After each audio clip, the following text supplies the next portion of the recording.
at least look for another trade-off, but it seems like hindi talaga sila nakakahanap ng trade-off. So they need to make sure that those types of initiations coming in from Team Vitality really struck. Na naman ay nasa kamay ng Team Vitality. Ito na naman Team Vitality. So ang nangyayari lang ngayon, since wala silang ginagawa, kapag na-spotan nila nahihirapan mag-push si Chell at nakafocus sa kanya din, focus naman dito tayo sa ating team fight and shutdown na nga ang nangyari.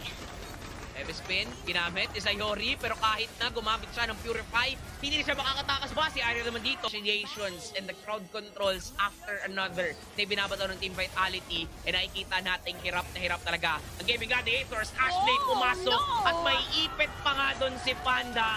Pwede nang i-push yung Torre dun sa itaas. Ito na ba ang simula sa pagbawi sa corona ng Team Vitality? Gaming Gladiators, dumidepensa pa rin sila, pero tila ba hindi nila kaya ang rumaragas ang Team Vitality.